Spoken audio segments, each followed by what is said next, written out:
All right. Any ground rules here, or what are we doing? Just we'll answer a few. How about that?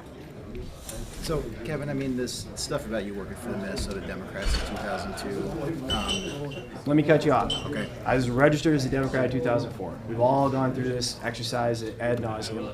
You know, Ted Cruz endorsed me, John Bolton endorsed me, and the Club for Growth endorsed me, along with Freedom Works, Great American PAC, and all these other groups, because I'm a conservative. I got there through my life experience. That's all there is to it. Like, you know, whatever campaign work I did in 2002 predates 2004, so why we're even talking about this, I don't know. But at the end of the day, I'm a conservative because of my life experience, period. I've seen the policies of the Democrat Party. They don't help people. I'm not saying this to disparage anybody personally. I'm saying it because it doesn't work. We got to get to a better position as a country where we're actually looking to policies that help people become prosperous and successful. My life has taught me that's conservative policies and principles. That's why I'm a conservative. So one reason we're talking about this is you had said that you left the 2000 DNC absolutely sure that you weren't a Democrat, but yet you still did work for the Democrats, so why was that? You're talking about like one interview I gave one time. I've given this speech 1,000 times, and I always talk about how my whole life's an evolution. Every side did it here today, right? When you said that... Let me just finish, Jason. I've said a million times that, again, my whole life's evolution. I get more conservative with everything that I've done, from my service in the Marine Corps to my time in business to having 3 kids. Like, that's my life. That's my life experience. That's what made me a conservative, not unlike Ronald Reagan, not unlike you picked the other million Republicans that all were Democrats earlier in their life. So, you know, at the end of the day, I became a conservative through my life experience, and that's where I am. When you left the DNC, were you absolutely sure in your heart that you were not a Democrat? I was probably in a position that a lot of people in Wisconsin are in today, that have voted for Democrats in the past, have voted for Republicans in the past, and ultimately are voting for Republicans now because they think they have more common sense. Some of those people might call themselves a Republican, and some might not yet. My hope is that we can bring them thoroughly into the Republican Party and keep them there. But when I was 21 or 22, maybe I was in the same position as some of these people. How many Let me finish. Where I wasn't happy with the Democrat Party. I didn't think they had common sense, but I wasn't ready to give up on a label at that point in my life.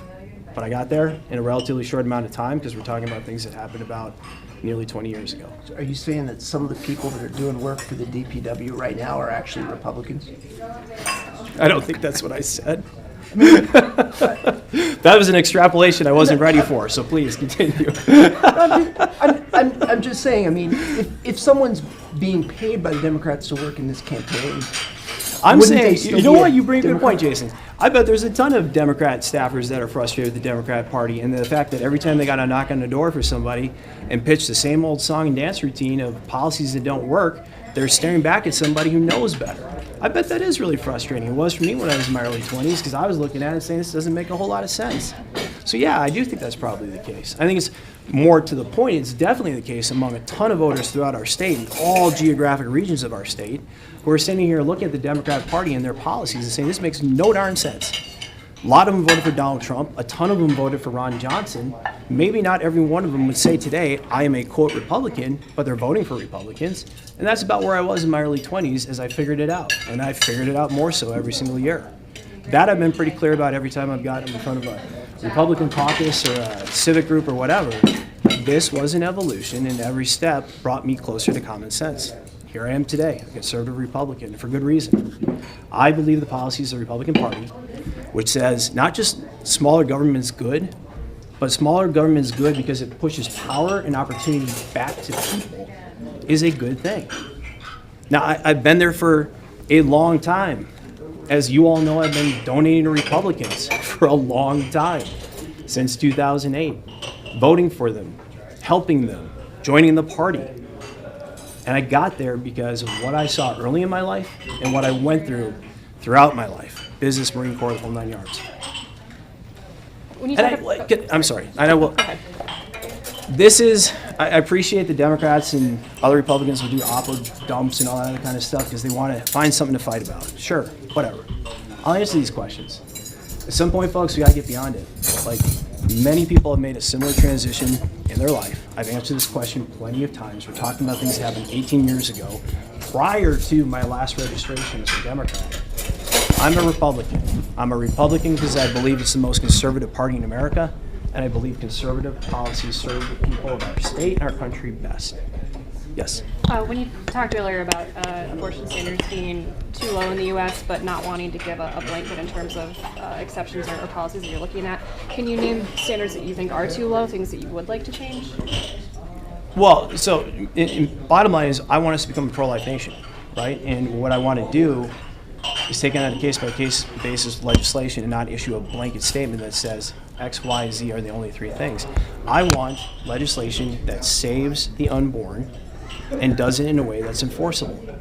I've seen too much legislation, as have many pro-life advocates, which said the right things, but ultimately wasn't enforced. And I'll tell you, amongst the pro-life community, that's a huge point of contention. There's been a lot of legislation passed, it is not enforced. So I want to see things that are enforceable, that are real, that help out real people that are facing real crises. I want to provide young women in tough positions alternatives and opportunities to take care of their children, right? And some of that's adoption. There are different alternatives.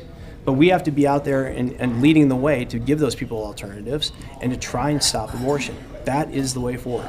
Governor Walker signed a bill to require admitting privileges for doctors to perform abortions. They weren't able to enforce that because of the courts. Was that a mistake? No, I think that's a good idea, but that's my point. Like, it is difficult. It is difficult to enforce these things. So when you weigh legislation, you have to weigh not only the intent, but the practicality of it. So I think the governor has done the right thing, there's no doubt, but it shows how difficult it is to actually enforce this stuff. That has to be taken into account with every piece of legislation that you look at. And this is not just true for matters of life, this is true for matters of taxation, fiscal issues, military matters.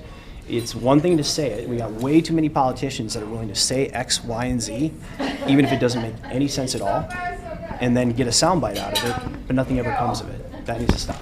The 20-week ban that failed to pass, would that be something that you would have supported if you were in office?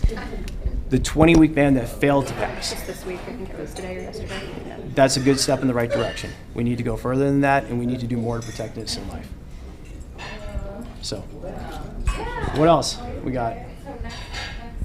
Sounds like that's it. Okay. Thanks, everybody. It's always fun. Thank you. Appreciate it. Appreciate it.